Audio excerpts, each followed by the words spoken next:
भगवते वासुदेवाय। ओम नमो भगवते वासुदेवाय। ओम नमो भगवते वासुदेवाय। नारायणं नमस्कृत्यं नरं चैव नरोत्तमं देवीं सरस्वतीं व्यासं ततो जयमुदीरये। नष्टप्रायेषु भद्रेषु नित्यं भागवत सेवया भगवती उत्तमा श्लोके भवतद्भक्ति नैष्ठकी। ओम अज्ञानतिमिरन्धस्य ज्ञानञ्जनशलाकया चक्षुरुन्मीलितं येन तस्मै श्रीगुरुवे नमः। श्रीचैतन्यमनोभीष्टं स्थापितं येन भूतले स्वयं रूप कदा मह्यं ददाति स्वपदन्तिकं। वन्देऽहं श्रीगुरु श्रीयुतापदकमलं श्रीगुरुन् वैष्णवांश्च श्रीरूपं सागरजातं सगना रघुनाथान्वितं तं सजीवं साद्वैतं सावधूतं परिजनसहितं कृष्णचैतन्यदैवं श्रीराधा कृष्णपादान् सगना ललिता श्रीविशाखान्वितांश्च। हे कृष्णा करुण सिंधु दीनबंधु जगतपते गोपिशा गोपिकांत श्रीराधकांत नमोस्तुते। तप्त कांचन गौरांगी राधे वृंदावनेश्वरी वृषभानुसुते देवी प्रणमामि हरिप्रिये। नमः महावदन्याय कृष्ण प्रेम पदाय ते कृष्णाय कृष्णाय चैतन्ये नामिने गौरतुषे नमः। वंशकल्पतरुभ्यश्च कृपा सिन्धुभ्येव च पतितनां पावनेभ्यो वैष्णवेभ्यो नमो नमः। जय श्री कृष्ण चैतन्य प्रभु नित्यानंद श्री अद्वैता गदाधर श्रीवासदि गौर भक्तवृंद। हरे कृष्णा कृष्ण कृष्ण हरे हरे हरे राम राम राम हरे हरे। नमो विष्णुपदाय कृष्ण पृष्ठाय भूतले भक्तिवेदांत स्वामी ते नमस्ते सारस्वती देवी गौरवाणी प्रचारणे निर्विशेष शून्यवादी पश्चिम विष्णु मुखं करोति वाचालं पंगुलं कीर्ति गिरिं यत्कृपातमहं वन्दे श्रीगुरुदिनतारिणं परमानन्दं। हरे कृष्णा। आप सबका स्वागत है। हम लोग आज अपना दूसरे स्कंद का आज नया अध्याय हम लोग शुरू करेंगे, अध्याय 8। तो आप लोग मेरे पीछे श्लोका दोहरा सकते हैं, तो दोहराएंगे नहीं, साथ में आप पढ़िएगा।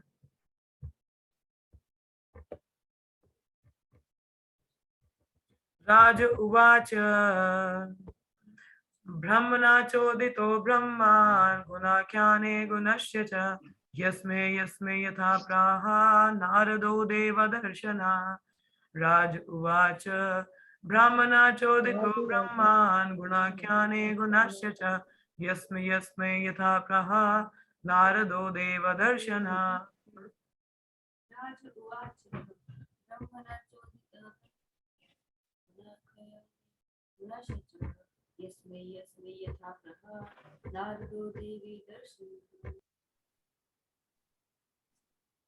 स्वाध्याय 8 राजा परीक्षित द्वारा पूछे गए प्रश्न। शब्दार्थ। राजा ने उवाच पूछा ब्रह्मा जी द्वारा चोदितः आदेशित होकर ब्रह्मान, हे विद्वान ब्राह्मण। सुखदेव गोस्वामी। गुणा आख्याने दिव्य गुणों के वर्णन में अगुण्यस्य भगवान जो भौतिक गुणों से रहित हैं च तथा यस्मे यस्मे तथा जिनको यथा जितना प्रह बतलाया नारद मुनि ने देव दर्शन वह जिसका दर्शन देवता के दर्शन समान उत्तम है। अनुवाद। राजा परीक्षित ने सुखदेव गोस्वामी से पूछा कि नारद मुनि ने जिनके श्रोता ब्रह्मा जी द्वारा उपदेशित श्रोता जितने ही भाग्यशाली हैं, किस प्रकार भौतिक गुणों से रहित भगवान के दिव्य गुणों का वर्णन किया और वे किन किन के समक्ष बोले। तो यहाँ पे क्या बोला, अभी ब्रह्मा नारद मुनि ने सुना ना, तो आगे बता रही किन किन को आगे उन्होंने सुनाया। तात्पर्य श्री प्रभुपाद जी द्वारा। जय श्री प्रभुपाद। देवर्षि नारद को सीधे ब्रह्मा जी ने उपदेश दिया था। ब्रह्मा को भी परमेश्वर ने स्वयं उपदेश दिया था। अतः नारद द्वारा विविध शिष्यों को दिए गए उपदेश स्वयं परमेश्वर द्वारा प्रदत्त उपदेशों के तुल्य है। क्योंकि ब्रह्मा जी को दिव्य ज्ञान कहाँ से मिला? डायरेक्टली भगवान से। और वही ज्ञान ब्रह्मा जी ने एज इट इज यथारूप नारद जी को दिया। तो इसलिए जो नारद जी को ज्ञान मिला है वो जैसे भगवान द्वारा दिया गया उसी के तुल्य माना जाता है। वैदिक ज्ञान को समझने की यही विधि है ये दिव्य ज्ञान शिष्य परंपरा द्वारा भगवान से प्राप्त होकर अवरोही पद्धति के द्वारा सारे विश्व में फैलता है। मतलब ऊपर से नीचे की ओर आती है, डिसेंडिंग प्रोसेस जिसको कहते हैं हम लोग, ऊपर से नीचे की ओर, इसको कहते हैं अवरोह पद्धति। ठीक है, अवरोह होता है ऊपर से नीचे को। तो ऊपर से नीचे भगवान कृष्ण से क्या ज्ञान जो है ब्रह्मा जी, फिर नारदा, फिर आगे जो आता है पूरा परंपरा में। इस तरीके से हमें ये ज्ञान पूरा परंपरा के द्वारा श्रील प्रभुपाद और आगे उनके शिष्यों द्वारा हमें मिल रहा है। अतः नारद मुनि जहां कहीं भी जाते हैं वे ईश्वर का प्रतिनिधित्व करते हैं और उनका प्राकाट्य परमेश्वर के ही समान उत्तम होता है। इसी प्रकार जो शिष्य परंपरा दिव्य उपदेश का कड़ाई से अनुसरण करती है वही प्रमाणिक होती है। और इन प्रमाणिक गुरुओं की परीक्षा यह है कि प्रारंभ में भगवान ने अपने भक्तों को जो उपदेश दिया था और अब शिष्य परंपरा में जो उपदेश दिया जाता है उसमें कोई अंतर नहीं होता। नारद मुनि ने भगवान के दिव्य ज्ञान को जिस प्रकार वितरित किया उसका वर्णन बाद के स्कंदों में किया जाएगा। ऐसा भी प्रतीत होगा कि भगवान का अस्तित्व भौतिक सृष्टि के पूर्व भी था। फलतः उनके दिव्य नाम, गुण इत्यादि किसी भौतिक गुण को सूचित करने वाले नहीं है। भगवान दिव्य हैं तो उनका नाम भी दिव्य है, उनके कार्यकलाप भी दिव्य हैं। अतः जब भी भगवान को अगुण कहा जाता है तो इसका अभिप्राय यह नहीं होता है कि वह गुण रहित हैं, वरना यह है कि उनमें गुणों का प्रभाव नहीं होता। अगुण मतलब गुण होते हैं हमारे, ये मोड्स होते हैं, रजोगुण, तमोगुण, सतोगुण। तो भगवान अगुण है क्योंकि उनपे इन तीन गुणों का प्रभाव नहीं होता, जो केवल बद्ध जीवों पे होता है हमारे जैसे। समस्त भौतिक अवधारणाओं से परे होने के कारण ही उन्हें अगुण कहा जाता है। तो यहाँ पे सिंपल सा प्रश्न पूछा हुआ है, तो कह रहे हैं कि जो नॉलेज आया कैसे आया है, तो बता रहे हैं कि ब्रह्मा जी से नारद और नारद आगे वो जो ज्ञान भगवान द्वारा है उसी के तुल्य है। तो ये सही परंपरा होती है, अवरोह प्रवृत्ति जिसको कहते हैं, अवरोह परंती, कि हमें शिष्य गुरु परंपरा में ज्ञान को अर्जित करना चाहिए। उसको बोनाफाइड या अथॉरिटी माना जाता है। ठीक है, अथॉरिटेटिव नॉलेज। आगे श्लोक आता है, एतद्वेदितुमिच्छामि तत्त्वं तत्विदं वरा हरेर्दुद्धात्यवर्यस्या कथा लोक सुमंगला। राजा ने कहा, मैं जानने का इच्छुक हूँ, अद्भुत शक्तियों से संपन्न भगवान से संबंधित कथाएं निश्चय ही समस्त लोगों के जीवों के लिए शुभ हैं। सुना आपने कि मैं इच्छुक हूं, मैं भी ये सुनना चाहता हूँ क्योंकि समस्त लोगों के लिए क्या है, शुभ का शुभ है। श्रीमद् भागवत परमेश्वर की लीलाओं के वर्णन से भरा पड़ा है और प्रत्येक लोक में निवास करने वाले जीवों के लिए मंगलकारी है। जो इसे संप्रदाय विशेष से संबंधित मान बैठता है वह निश्चित रूप से भ्रम में रहता है। मतलब it does belong to particular sect या किसी एक संप्रदाय को बिलोंग नहीं करता। भागवतम इज फॉर एवरीबडी, हर लोक और हर जीव के लिए है। श्रीमद् भागवत भगवान के समस्त भक्तों के लिए अत्यंत प्रिय शास्त्र है। तो जितने भी जो भक्त हैं भगवान के, सबसे जो प्रिय होता है वो श्रीमद् भागवतम है। हाँ, लेकिन यह भक्तों के लिए भी कल्याणप्रद है क्योंकि इसके अनुसार भौतिक शक्ति के चक्कर में फंसे हुए अभक्त लोग भी इसके चंगुल से छूट जाते हैं यदि वे श्रद्धा तथा ध्यान पूर्वक शिष्य परंपरा के समुचित स्तोत्र से श्रीमद् भागवत की कथा को सुनते हैं। देखिए, भागवत को ना अगर किसी ने कभी ऐसे भी सुन लिया हो ना धोखे से भी, तो तभी बड़ा लाभ होता है। एक कथा आती है, एक बार शायद मैंने पहले सुनाई हो, तो जिन्होंने सुनी है कोई बात नहीं, दोबारा सुन लो, जिन्होंने नहीं सुनी है तो सुन लीजिए। एक बार एक डकैतों का गिरोह था पूरा, मतलब डाकू लोगों का। तो उनका जो सरदार होता था वो हमेशा अपने मतलब जो उसके नीचे लोग होते थे, डाकू लोग छोटे वाले, उनको एक ही उपदेश देता था, कहता कुछ भी हो कभी भी भगवान का हरि कथा भागवतम सुनने नहीं बैठना। हाँ, कभी भी क्या करना, हरि कथा और भागवत नहीं सुनना, बाकी तुम जो मर्जी करो मगर कभी भी हरि कथा भागवतम तो बिल्कुल भी मत सुनना। तो ऐसा उनको वो रोज उनको हैमरिंग करता था, रोज सुबह यही बताना, कभी भी भागवत नहीं सुनना, कथा नहीं सुनना। तो इस तरीके से तो एक बार उन्होंने एक बड़ी चोरी की प्लानिंग की, बहुत बड़ा हाथ इस बार मारने का सोचा उन लोगों ने। तो अपनी एज इट इज काली माता का पूजा किया पूरा रात भर। अगले दिन उनका प्लानिंग था पूरा चोर डकैती करने का।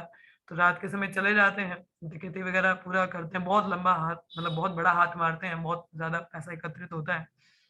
उतने में एक्चुअली अब वो थोड़ा फेलियर इसलिए हो जाता है ताकि जो जिस घर में वो महल में चोरी करते हैं वहां पे कोई उनको देख लेता है। हाँ, तो लोग उनके पीछे भागते हैं, तो सारे डाकू अलग अलग हो जाते हैं, अपना अपना हिस्सा मार के तो सब भाग जाते हैं इधर उधर।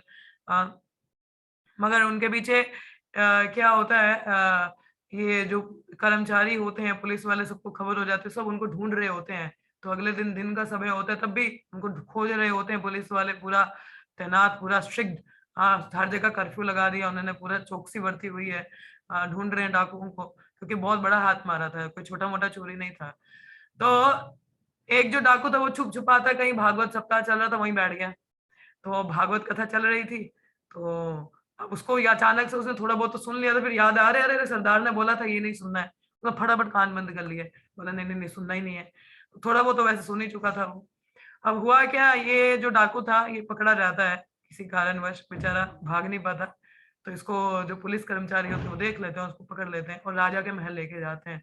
अब राजा की एक कंडीशन होती थी, जब तक कि गुनहगार खुद अपना गुनाह कबूल ना करे, मतलब माने ना कि मैंने किया है, तो उसको सजा नहीं सुनाता था। तो उसने उससे पूछा क्या तुमने चोरी की है? तो उसने कहा नहीं मैंने चोरी नहीं की है। बोला तुमने डाका नहीं डाला? बोला नहीं मैंने डाका ही नहीं डाला है।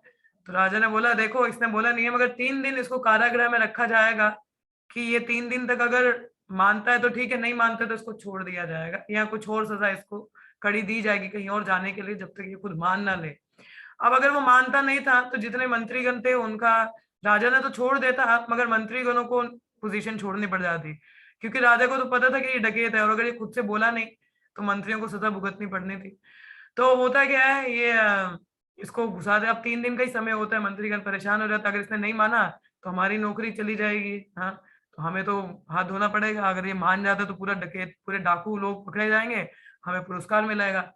तो मंत्री ने पूरा एड़ी चोटी का जोर लगा दिया कि ये मान जाए। टॉर्चर नहीं किया, उसको मारना अलाउड नहीं था, मतलब पूछा जाता था। तो बोला नहीं, माना ही नहीं वो। तो हुआ क्या, अब उनमें से एक जो पुलिस वाला थोड़ा बुद्धिमान था, उसने बोला देखो ये डाकू लोग ना काली की पूजा करते हैं, तो हम लोग काली माता को बीच में लेके आते हैं रात के समय अंधेरा अंधेरा करके, तो ये पूजा करना शुरू हो जाएगा, तो होगा तो हम पता कर लेंगे ये डाकू है, तो फिर पकड़ा जाएगा। तो बोला ठीक है। तो इस तरीके से वो लोग क्या करते, पूरे काल कोठरी अंधेरी होती है, वैसे पूरा अंधेरा अंधेरा था वहां पे। कैंडल लाइट जली है, एक काली माता का पुतला वहां पे लाया जाता है, आवाज निकाली जाती है। अब ये व्यक्ति ने थोड़ा भागवत सुना होता है ना, मैंने बोला था ना थोड़ा उस बहुत सुन लिया था उसने। उसमें यही सुना था कि देवताओं के जमीन से थोड़ा ऊपर ही उठते हैं, वो कभी भी जमीन पे पाँव नहीं होते उनके। हाँ, और कभी भी पलके नहीं झपकाते, या उनके जो हार होता है वो कभी मुरझाया हुआ नहीं होता। हाँ, ऐसा उनके कुछ लक्षण थे देवताओं के। अब इसने सुना हुआ था ना थोड़ा बहुत। हाँ, तो जब उसने काली माता, इसको याद आ गया, अरे ये मैंने तो सुना था देवताओं के नीचे लगता है ना, मुझे इतना तो यकीन है सरदार मना करता था तो मतलब भागवत सच्ची बोलती होगी, झूठ तो बोलती नहीं है।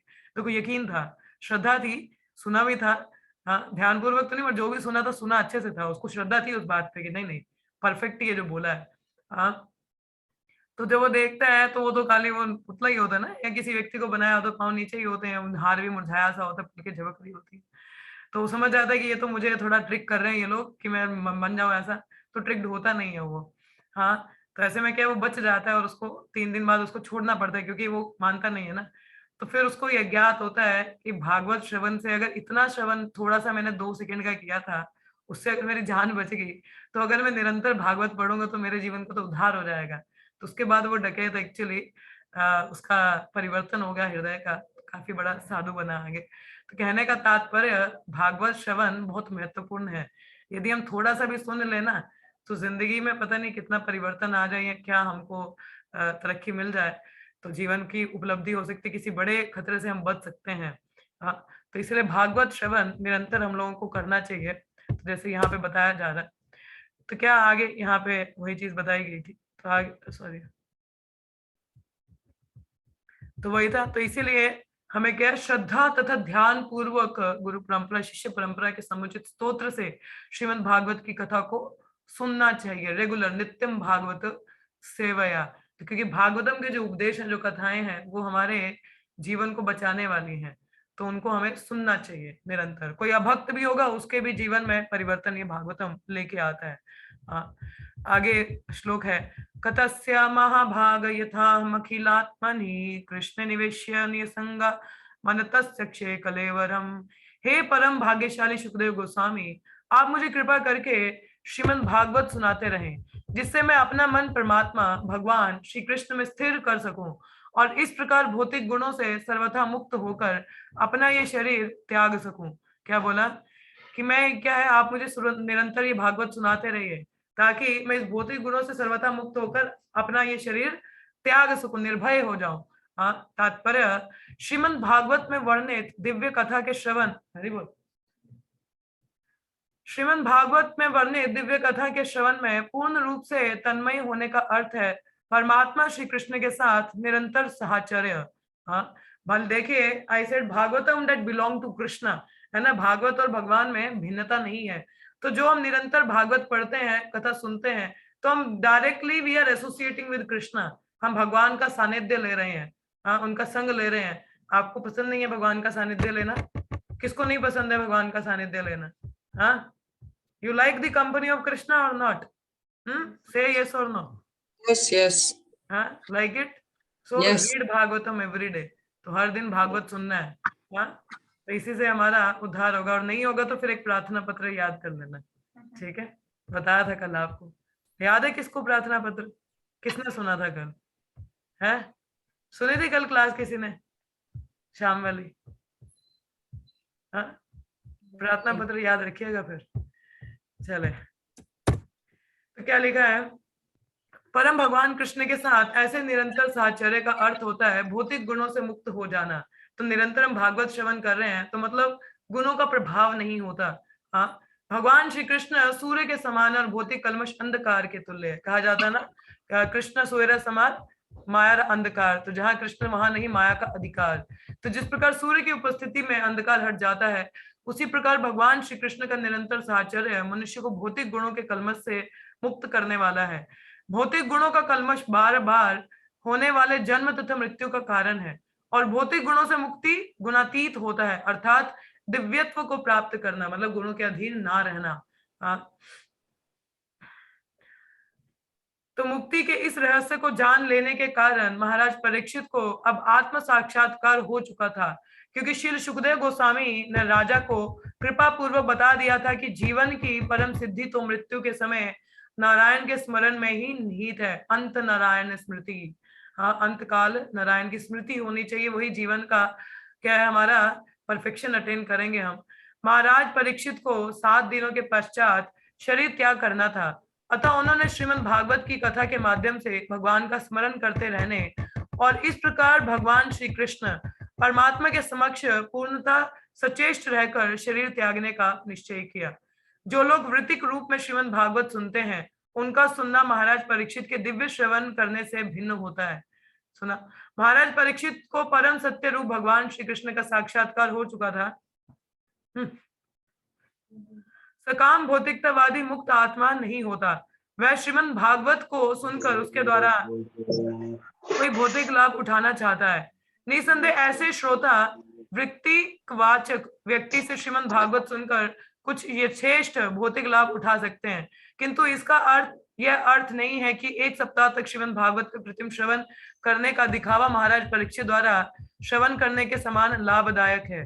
देखिए, कल भी बताया था कि प्रोफेशनल रिसाइटर्स भागवतम पढ़ते हैं ना, तो देखिए अब उनका भागवत एक भगवान की जो वाणी है उसको एक भक्ति अच्छे से बता सकता है ना, कि प्रोफेशनल रिसाइटर उसका इसेंस नहीं बता सकता, और ऊपर ऊपर से पढ़ के आपको बता देगा, मगर उसका जो अंदर का गुह्यम ज्ञान है या अंदर का डीप इंट्रिकेसीज है, वो एक भक्त ही उसके बारे में बता सकते हैं। तो इसलिए भागवत को भगवान भक्तों के सानिध्य में हमको श्रवण करना चाहिए, सुनना चाहिए।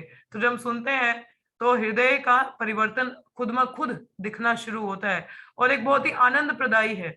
कभी आप में से किसी ने पूरा दिन भागवतम पढ़ा है? How many of you have studied whole day Bhagavatam? पूरा दिन भागवत पढ़ा हो किसी ने? नहीं, पूरा दिन नहीं। नहीं, 1 घंटा? हाँ, 1 घंटा पढ़ा है आपने? अच्छा, 2 घंटे कितने लोगों ने पढ़ा है कॉन्टिन्यूसली? एक सिटिंग में 2 घंटे भागवत पढ़ा हो, है कोई?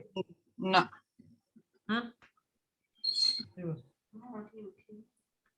हाँ, पढ़ा किसी ने 2 घंटे भागवत? तुमने पढ़ी है? 2 घंटे तो पढ़ी। हाँ, तो सुनाओ, मैं पूछ रही हूँ कुछ। हाँ, तो बताओ, उठो। भागवतम 2 घंटे पढ़ के क्या लगा आपको? अच्छा लगता है, फ्रेश फील होता है। ये इधर बताओगे जरा, आप बताइए। ये माता जी साथ में इन्होंने पढ़ा 2 घंटे भागवतम, अच्छा हाँ, बताए अच्छा क्या अच्छा फील होता है आपको? ऐसे कभी लो लग रहा होता है तो फिर मैं भागवतम जब पढ़ती हूँ माता जी के साथ तो वो ऐसे अंदर से फील हो जाता है कुछ ऐसे, मतलब कृष्णा कॉन्शियस, और कॉन्शियसनेस भी चेंज हो जाती है और अच्छा लगता है। अभी वो थोड़ा होश में नहीं है, ठीक है। तो मतलब कहने का तात्पर्य है कि यदि आप कभी मौका मिले ना, तो कभी 2 घंटे 1 घंटे एक चैप्टर दिन का भागवतम पढ़ना पूरा तात्पर्य के साथ में। हाँ, कहते हैं कम से कम minimum at least we should study Bhagavatam 1 hour. 1 घंटा जरूर पढ़ना चाहिए। अब देखिए हम कलयुगी जीव है, हमारे पास समय नहीं होता, तो 1 घंटा नहीं तो कम से कम आधा घंटा हमको भागवतम पढ़ना चाहिए निरंतर। क्योंकि वो आधा घंटा या 1 घंटा आपकी चेतना में इतना परिवर्तन करता है ना, आपको खुद भी समझ नहीं आता, चाहे आपको समझ आ रहा नहीं आ रहा, मगर भागवतम का संग करो। हाँ, तो एक बार एक महाराज थे, उनके एक शिष्य थे, वो ब्रह्मचारी थे। हाँ, तो महाराज जब भी उनसे मिलते थे कहते फिर तुम शादी क्यों नहीं कर लेते हो। अब ब्रह्मचारी को ऐसे बोलना सही थोड़ा ना लगता है, महाराज खुद कह रहे हैं, कहते शादी कर लो। बोलते महाराज ये क्या बात करो, शादी कर लो, ये मैं बोले तो ब्रह्मचार्य का व्रत पालन करो, आप मुझे बोलो शादी कर लो। महाराज जितनी बार भी उनको मीटिंग होता था बोलते शादी कर लो। तो वो बेचारे ब्रह्मचारी कंफ्यूज हो जाते थे कि महाराज का इंस्ट्रक्शन क्या है, क्या चाहते हैं कि मैं विवाह करूं कि ब्रह्मचार्य रखूं, समझ नहीं आ रहा है।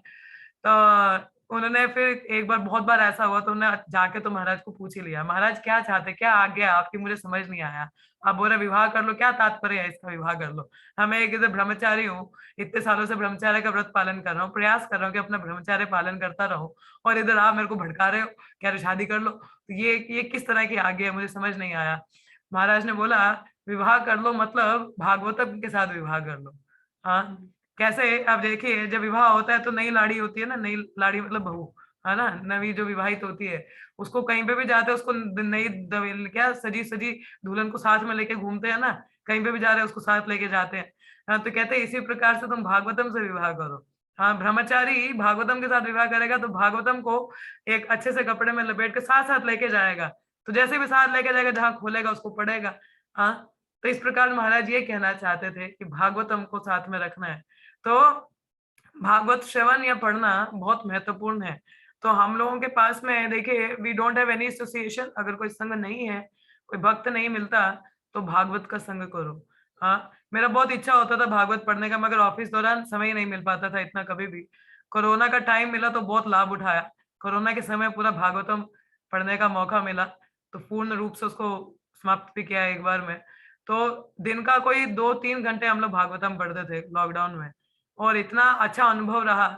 मेरे एक मित्र माता जी हैं, उनके संग में आप मानोगे नहीं, हम लोग सुबह 2 बजे उठ के जब करते थे, 2 से 4, उसका आरती थोड़ा लेट करते थे क्योंकि उनके घर में बच्चे छोटे थे तो वो भी थोड़ा लेट आते थे।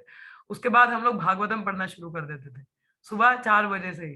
तो 4 बजे से 4 से 6-7 बजे तक भागवतम, उसके बाद फिर ब्रेक के बाद, और उसके बाद फिर से 9 बजे प्रसाद के बाद फिर से शाम तक भागवतम भागवतम।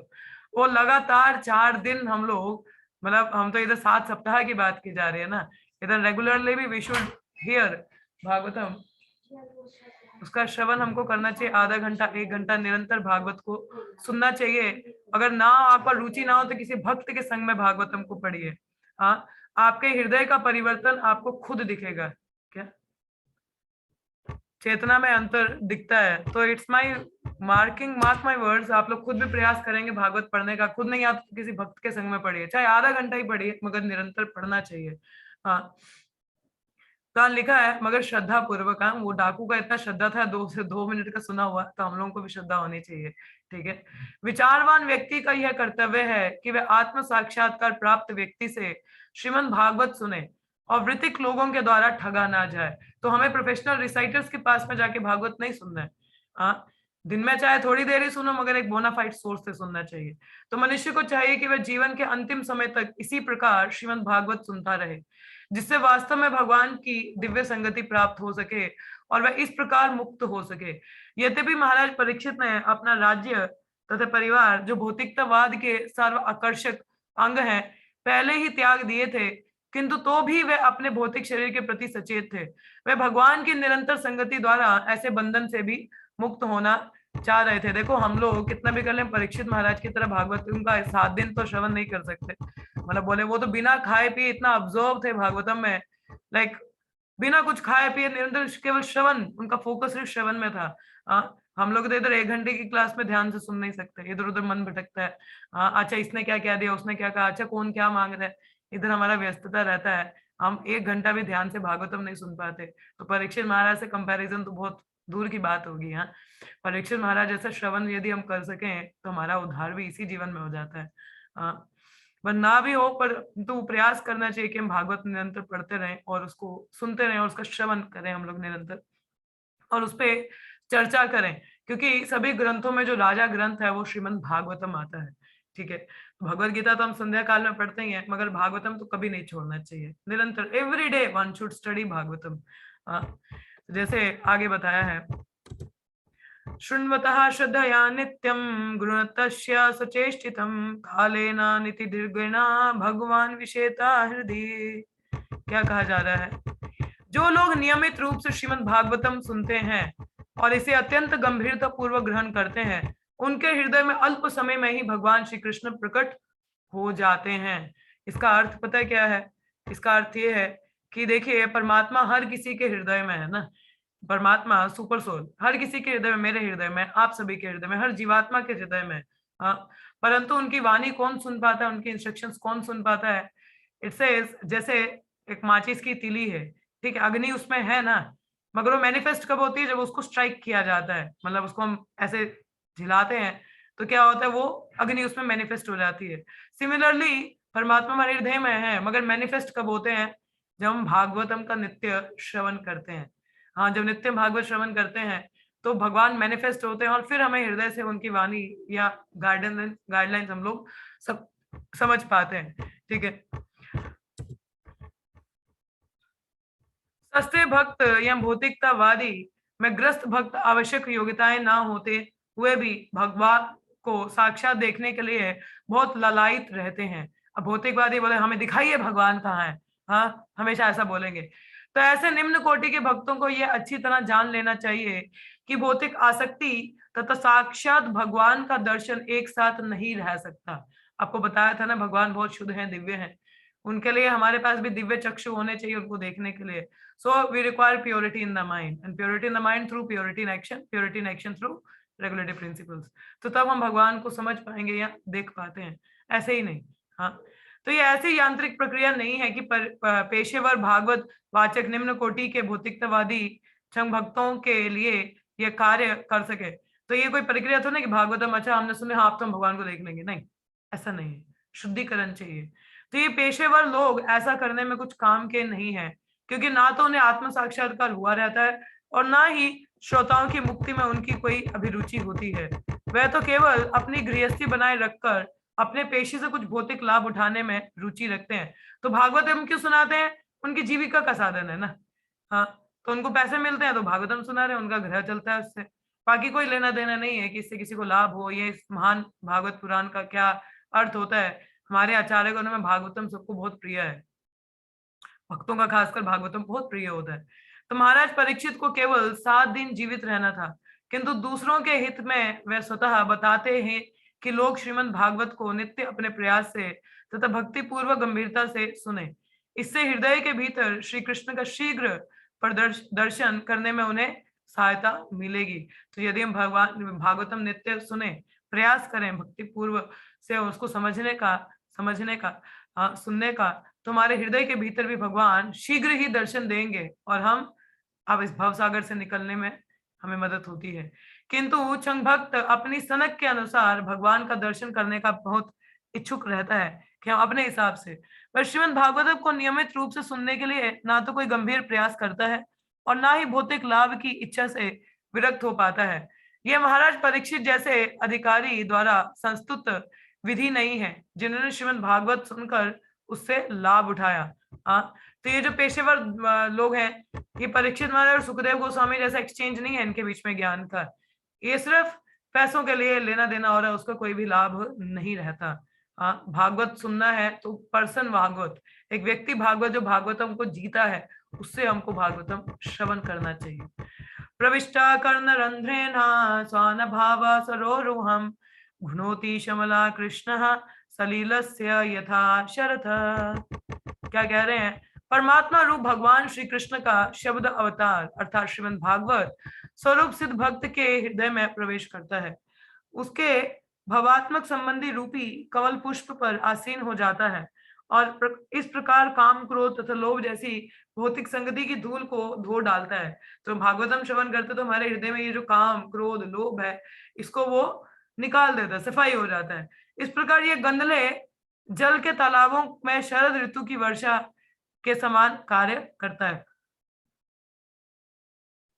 जैसे बारिश होती है तो सभी नदियों और पानियों का जो तालाब होता है, उनका जो पानी है वो साफ हो जाता है, उसी प्रकार से हमारा हृदय भी साफ होता है जब हम भागवतम को श्रवण करते हैं। कहा जाता है कि भगवान का अकेला शुद्ध भक्त संसार के समस्त पतित जीवों को उबार सकता है। सुना आप लोगों ने? केवल एक अकेला शुद्ध भक्त पूरे संसार का उद्धार कर सकता है। अतः जिसे नारद या शुकदेव गोस्वामी जैसे शुद्ध भक्त का विश्वास प्राप्त है और जो अपने गुरु से शक्ति प्राप्त करता है, जिस प्रकार नारद ने ब्रह्मा जी से प्राप्त की थी, वह न केवल स्वयं को माया के चंगुल से छुड़ा सकता है, वरन अपनी शुद्ध तथा शक्ति संपन्न भक्ति की शक्ति से सारे संसार को उबार सकता है। गंधले जलाशयों में गिरने वाली शारदीय वर्षा से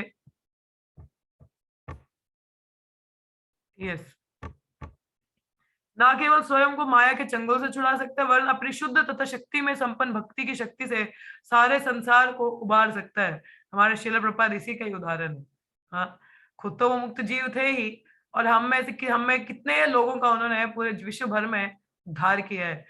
तो क्या कहा जाता है, गंधले जलाशयों में गिरने वाली शारदीय वर्षा से उपमा देना अत्यंत उपयुक्त है। वर्षा ऋतु में सारी नदियों का पानी गंदला हो जाता है, किंतु शरद ऋतु में जब हल्की वर्षा होती है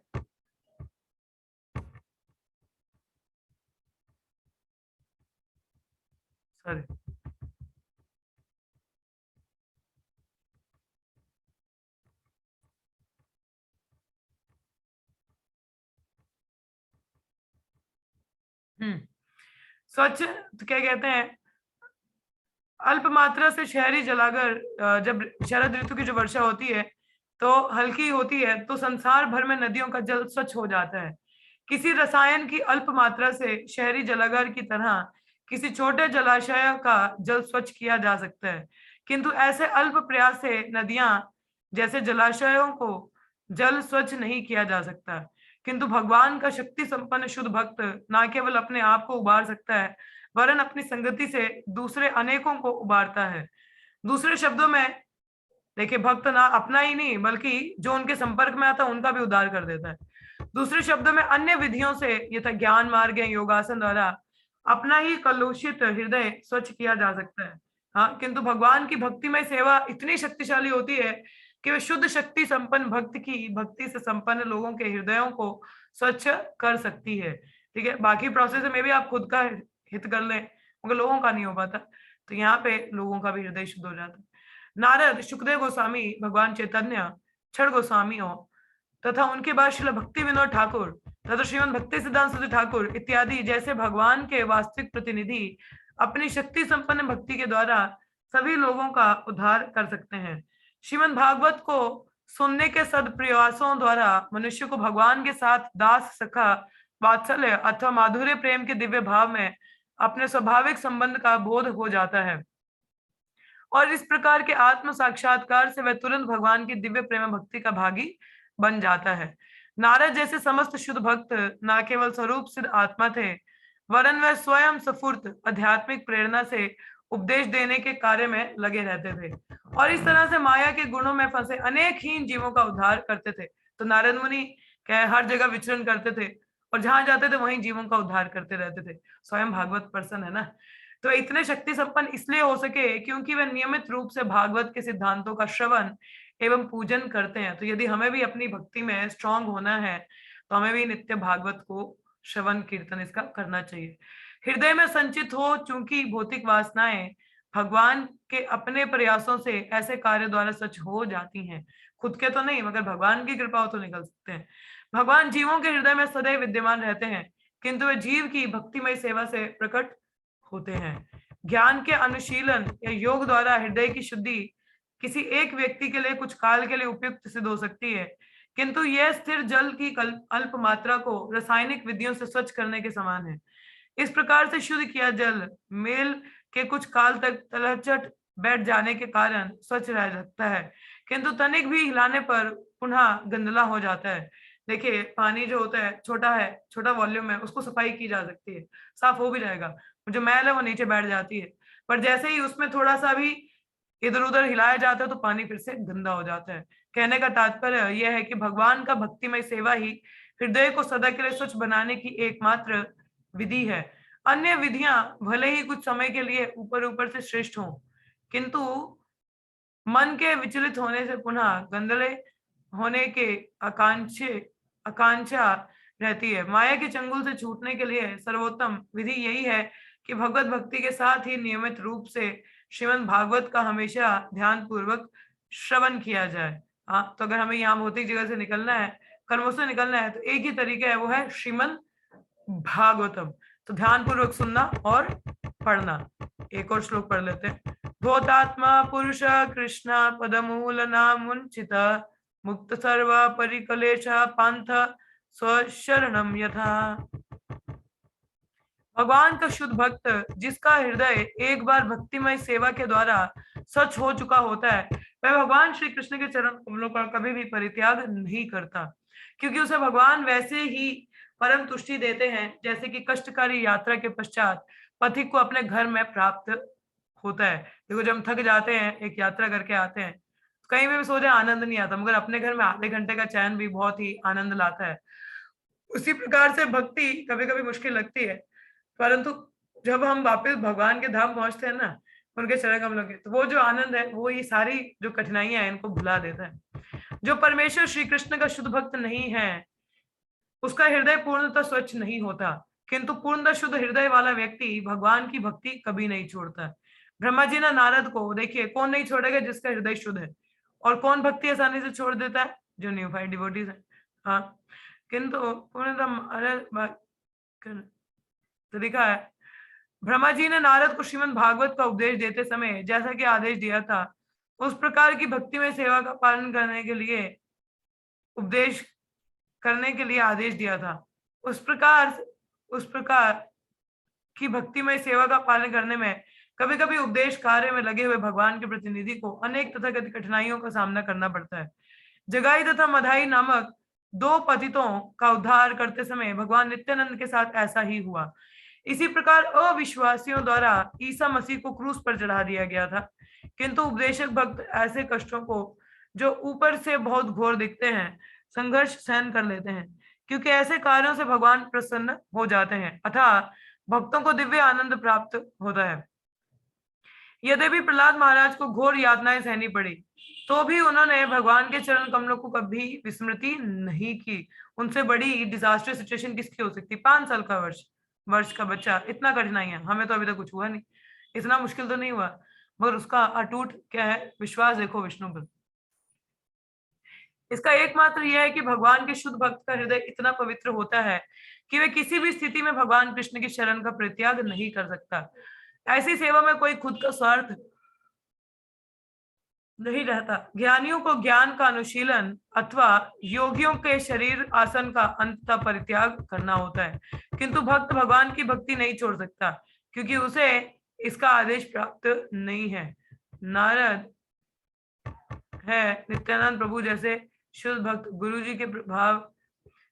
जी के आज्ञा का प्राण धर्म मानते हैं। वे अपने भविष्य की तनिक भी परवाह नहीं करते, वे इस मामले में को बहुत गंभीरता से लेते हैं। तो अगर हमें पंचतत्व का संग नहीं, हमारे गुरु और एक शुद्ध वैष्णव है हमारे मूवमेंट में, उनका हमें संग लेना चाहिए, क्योंकि यह आदेश भगवान के प्रतिनिधि से या स्वयं भगवान से प्राप्त हुआ होता है, इसलिए दिव्य ज्ञान है। यहाँ पर दिया गया उदाहरण अत्यंत उपयुक्त है। एक पथिक यात्री धन कमाने के लिए घर छोड़कर दूर दूर के देशों में जाता है। कभी वह वन से होकर जाता है, तो कभी समुद्र से होकर, या कभी कभी पर्वतों की चोटियों से होकर जाता है। निसंदेह ऐसे अपरिचित स्थानों में जाने पर पथिक को अनेक कष्ट मिलते हैं।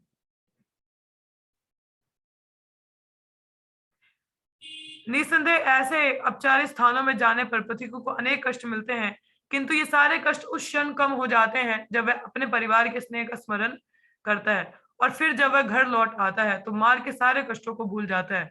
भगवान का शुद्ध भक्त भगवान के साथ पारिवारिक रूप में बंधा होता है, अतः वह अपने कर्तव्य को बिना रुके प्रेम पूर्वक निभाता है। तो भक्त क्या है? निरंतर भगवान का सेवा करेगा, भागवत श्रवण करेगा, उनकी सेवा में लगता है ना, जिसके कारण उसको कोई भी चिंता नहीं होती। अभी कष्ट रहते भी हैं, भक्ति में बहुत कष्ट होता है, इतना आसानी से थोड़ी ना हो पाता है, पर कष्ट है भी, परंतु क्या है, फिर भी वह भगवान की सेवा निरंतर करता रहता है, किस आशा से कि अंत में भगवान से मिलेंगे, भगवत धाम जाएंगे, उनकी सेवा में संलग्न होंगे। और जब ऐसा मौका आता है तो इन सभी कष्टों को वो भूल जाता है। तो ऐसा एक भाव होता है भक्त का, भगवान के लिए कोई भी कष्ट झेलने को तैयार है जो व्यक्ति, वही दिव्य आनंद या सुख का अनुभव कर पाता है। ये नहीं कि हम कुछ और ही करते रहने, मेन कर्तव्य क्या है, भगवान की सेवा करना। और भागवतम एक बहुत बड़ा माध्यम है भगवान की लीलाओं को सुनना और उनका श्रवण करना। जी, तो यहीं पे हम विराम लेंगे। आप में से किसी को कोई प्रश्न हो, कोई कुछ कहना चाहे? यस, हे कृष्णा।